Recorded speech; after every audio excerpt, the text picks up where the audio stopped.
स्वागत करता हूं आपका अपना YouTube चैनल मैथ्स अड्डा में। चलिए आज मैं हाजिर हो गया एक नया वीडियो लेके। आज हम मैथ के कुछ इंपॉर्टेंट क्वेश्चन करेंगे जो हर एग्जाम में लगभग पूछे जाते हैं, चाहे वो रेलवे के एग्जाम हो, एसएससी के एग्जाम हो, बिहार एसएससी का हो या यूपी एसएससी का हो। हर एग्जाम में इस टाइप के क्वेश्चन पूछे जाते हैं। हम वही करने वाले हैं और बिल्कुल शॉर्ट ट्रिक से करने वाले हैं। अगर आप हमारे चैनल पर नए हैं तो चैनल को सब्सक्राइब कर लें और वीडियो को अंत तक देखें ताकि आपको उसका फायदा मिल सके। तो चलिए शुरू करते हैं। चलिए आज का पहला क्वेश्चन देखते हैं। बहुत जबरदस्त तरीके से करेंगे, बिल्कुल ऑप्शन से करेंगे इसको। देखिए पहला क्वेश्चन है कि राम की आयु 10 वर्ष है, उनके दादा की आयु 62 वर्ष है। कितने वर्ष बाद उनके दादा की आयु राम की आयु से 5 गुना हो जाएगी। क्वेश्चन में कह रहा है कि राम का उम्र अभी 10 वर्ष है और राम के दादा का जो उम्र है वो 62 वर्ष है अभी, ठीक है, यानी वर्तमान की बात कर रहा है। अब ये बोल रहा है कितने वर्ष बाद राम की आयु और उसके दादा की आयु 5 गुनी हो जाएगी। मतलब जितना, अगर मान लीजिए 5 साल का राम है तो उसके दादा का उम्र कितना होना चाहिए? 25, यानी 5 गुना होना चाहिए। राम के उम्र का 5 गुना उसके दादा का आयु होना चाहिए, तो कितने वर्ष बाद होगा? तो चलिए इसको हम ऑप्शन से करते हैं। देखिए राम का उम्र अभी क्या है, राम का उम्र और उसके ग्रैंडफादर का जो उम्र है इसमें 5 गुना का डिफरेंस होना चाहिए। अब देखिए पहला ऑप्शन लेते हैं हम, ठीक है। राम का उम्र अभी कितना है? 10 वर्ष, ठीक है। पहला ऑप्शन लेते हैं, ठीक है। 6 वर्ष है तो 10 + 6 करेंगे तो कितना हो जाएगा? 16 वर्ष हो जाएगा, ठीक है। लेकिन अगर इसकी दादा का उम्र करें तो दादा का उम्र 62 वर्ष है और 6 वर्ष बाद कितना हो जाएगा? 68 वर्ष होगा। 62 + 6 68 वर्ष, तो 16 का 68 5 गुना है? नहीं है, तो ऑप्शन ए गलत है, ठीक है। अब ऑप्शन बी को लेके चलेंगे। राम का उम्र अभी कितना है? 10 वर्ष है, ठीक है। इसमें 5 वर्ष हम जोड़ देंगे ऑप्शन बी से, तो कितना उम्र हो जाएगा? 15 वर्ष। जब राम का उम्र 15 वर्ष हो गया तो उसका दादा का उम्र क्या हो जाएगा? 62 + 5 कितना हो जाएगा? 67 साल। दादा उसके 62 साल के थे तो 5 वर्ष बाद कितना हो जाएगा? 67 वर्ष। क्या 15 का 5 गुना 67 है? नहीं है, तो ऑप्शन बी भी हमारा गलत हो गया। ऑप्शन सी से चलते हैं। राम का उम्र अभी 10 साल है, ऑप्शन सी कितना है? 4 वर्ष। तो 10 + 4 करेंगे तो क्या हो जाएगा? राम का उम्र 14 साल हो जाएगा। उसकी दादा की उम्र की बात करें तो 62 + 4 66 साल होगा। तो क्या 14 का 5 गुना 66 है? नहीं है, तो ऑप्शन सी भी गलत हो गया। जब 3 ऑप्शन गलत हो जाएगा 4 ऑप्शन में, तो ऑप्शन डी जो होगा वही सही होगा, तो ऑप्शन डी हमारा आंसर हो जाएगा। लेकिन इसको चेक करेंगे हम कि 10 + 3, ऑप्शन 4 3 है तो 10 + 3 कितना हो जाएगा? 13, ठीक है। और इसके दादा का उम्र क्या होगा? 62 + 3 कितना हो जाएगा? 65। अब देखिए 13 का 65 कितना गुना है? 5 गुना है। क्वेश्चन यही कह रहा है ना कि कितने वर्ष बाद आयु, उसके दादा की आयु राम की आयु से 5 गुना हो जाएगा। अब देखिए राम जब 13 साल का होगा तो उसके दादा कितने साल के हो जाएंगे? 65 साल के हो जाएंगे। इसका मतलब है कि 3 वर्ष बाद उसके दादा 65 साल के हो जाएंगे और राम 13 साल का हो जाएगा, जो उसका 5 गुना है, ठीक है। तो आप इस तरीके से ऑप्शन डी हमारा सही आंसर हो जाएगा, ठीक है। चलिए अगला क्वेश्चन है। अगला क्वेश्चन दिया गया है कि 15 लड़के 5 दिनों में 900 रुपये कमाते हैं, तो 20 लड़के 7 दिनों में कितने रुपये कमाएंगे, ठीक है। तो इस टाइप के क्वेश्चन को हम कैसे करेंगे? हम एक फॉर्मूला जानते हैं कि M1 D1 H1 बट्टा W1 बराबर M2 D2 H2 बट्टे W2। ये एक फॉर्मूला होता है। M से मैन होता है, D for डे होता है, H for आवर होता है, ठीक है, यानी टाइम होता है, ठीक है, और W वर्क होता है, कितना वर्क किए, ठीक है। हम इसी बेस पे क्वेश्चन हम करेंगे, ठीक है। यहाँ पे रुपया की बात की गई है, हम रुपया को वर्क के जगह पे रखेंगे, ठीक है। तो देखिए क्वेश्चन में कह रहा है 15 लड़के, तो पहला M1 15 लड़के 5 दिनों में, डे कितना? 5। हमें T1 और H1 के बारे में जिक्र नहीं है तो उसको नहीं करेंगे। 900 रुपया के, तो 900 रुपया को क्या कर देंगे, हम नीचे रख देंगे। ठीक है, फिर दूसरा स्टेप में कह रहा है 20 लड़के 7 दिनों में कितने रुपये कमाएंगे। रुपया हमको इसमें नहीं पता है तो हम उसको x मान लेंगे। ठीक है, रुपया हमको नहीं पता है तो हम उसको x मान लेंगे। ठीक है, अब इस इक्वेशन को हम सॉल्व कर देंगे, हमारा आंसर आ जाएगा। देखिए 15 से 900 कितना बार में कटेगा, 15 छक्का 90, 60 बार में कटेगा। और 5 से 60 कितना बार में कटेगा, 12 बार में। तो ये 1/12 बराबर 140/x। ठीक है, अगर हम x का मान हमको निकालना है तो ये x इधर आ जाएगा और ये 12 140 जाके मल्टीप्लाई हो जाएगा। तो 12 गुना 140 से गुना करेंगे तो हमारे पास क्या आ जाएगा, जब 12 को और 140 को गुना करेंगे तो हमारे पास 1680 रुपया आ जाएगा। यानी कि 20 लड़के 7 दिन में 1680 रुपया कमाएंगे। ऑप्शन ए हमारा सही आंसर हो जाएगा। ठीक है, चलिए अगला क्वेश्चन देखते हैं। अगला क्वेश्चन दिया गया है, यदि a बराबर 16 हो, b बराबर 5 हो तो a square plus B square plus A B बट्टा A cube minus B cube का मान क्या होगा। ठीक है, तो इसको क्या करना है, देखिए इस क्वेश्चन को देख के सबसे पहले हमें समझना होगा कि हम इस क्वेश्चन को किस तरीके से निकालेंगे। अगर आपने सोचा है कि चलो a का मान दिया है, b का मान दिया हुआ है, स्क्वायर करेंगे, गुना करेंगे, क्यूब करेंगे, तो वैसे आपको आंसर तो आ जाएगा लेकिन बहुत टाइम लगेगा। लेकिन इस टाइप के क्वेश्चन को समझना होगा आपको। ए स्क्वायर, इसको लिखते हैं हम यहाँ पे, A square plus B square plus A B बट्टे में A cube minus B cube. ठीक है, देखिए जब भी इस टाइप के क्वेश्चन पूछा जाता है तो कहीं ना कहीं कुछ ऐसा फॉर्मूला लागू होता है जो या तो कोई भी एक कट जाएगा और इजीली आपका आंसर आ जाएगा। ठीक है, तो आपको फॉर्मूला याद होना चाहिए।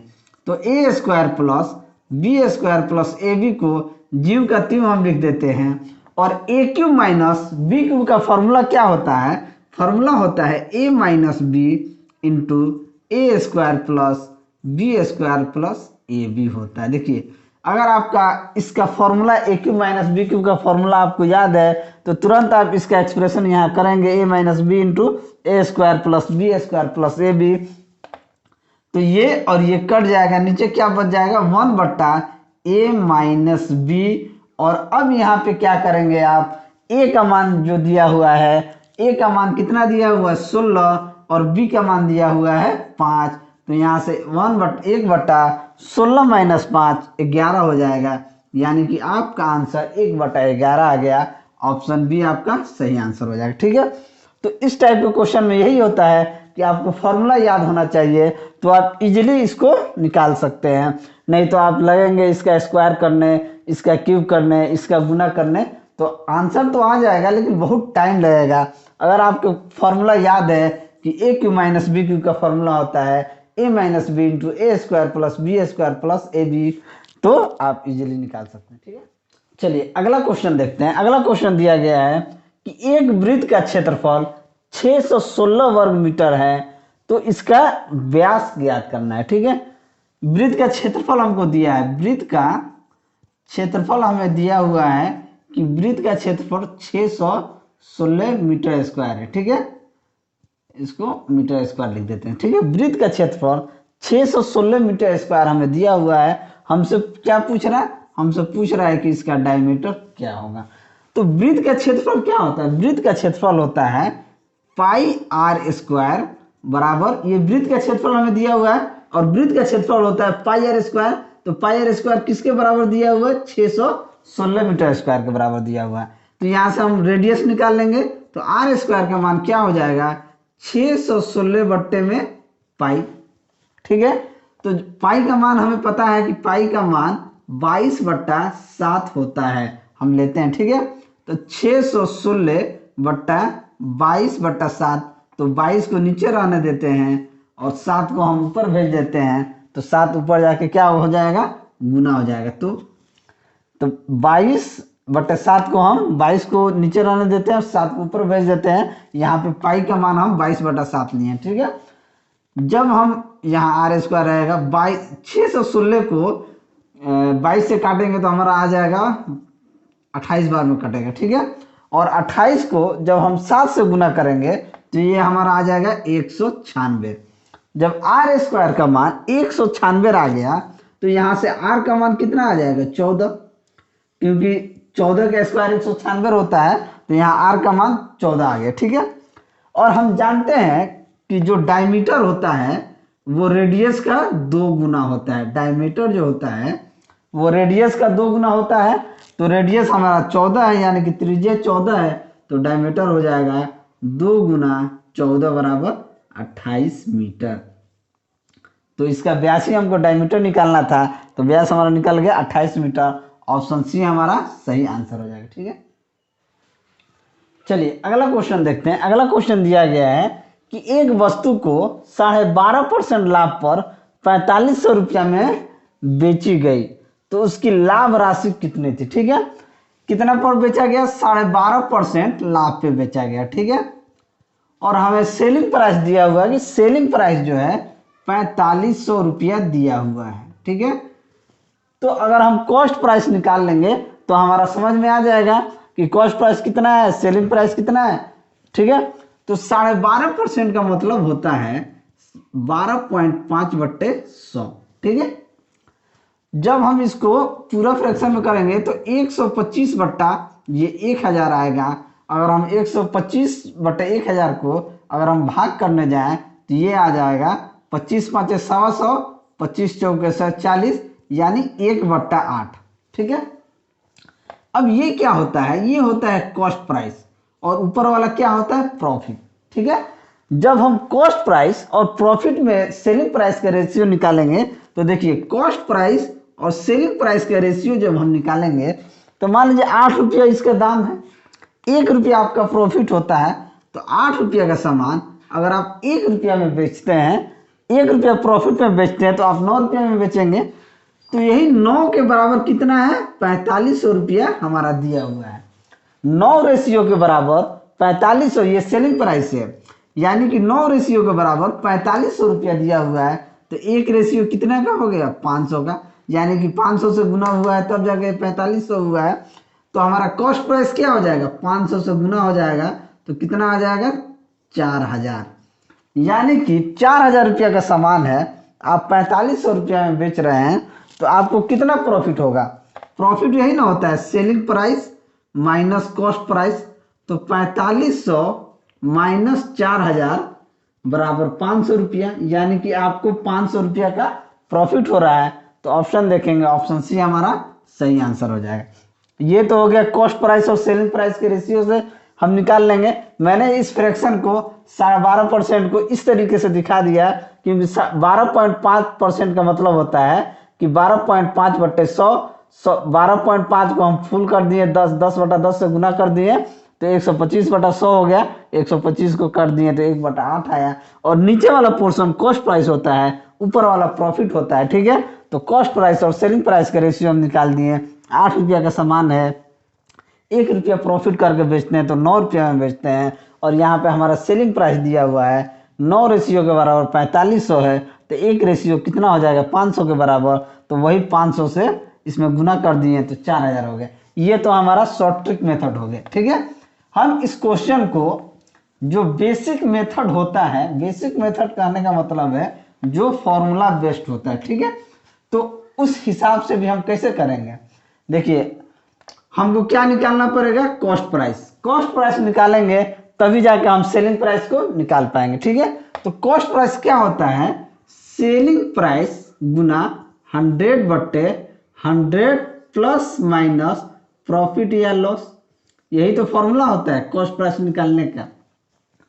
कॉस्ट प्राइस निकालने का फॉर्मूला होता है selling price into 100/100 plus minus profit या लॉस। अगर प्रॉफिट होगा तो प्लस होगा और लॉस होगा तो माइनस होगा, यही फॉर्मूला पे पुट करेंगे हमारा कॉस्ट प्राइस आ जाएगा।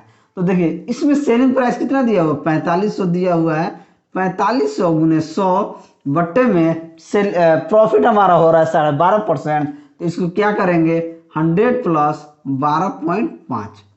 ठीक है, अब इसको गुना भाग करेंगे 4500 गुने 100 बट्टे में 100 को 12.5 से जोड़ेंगे तो 112.5 होगा। ठीक है, अब देखिए क्या करते हैं, अगर हम 10 से गुना कर दें ऊपर नीचे तो कोई इफेक्ट नहीं होगा, ये क्या हो जाएगा 1125 हो जाएगा। अब देखिए तो ये हो जाएगा 4500 गुने 1000 बट्टे में 1125, ठीक है।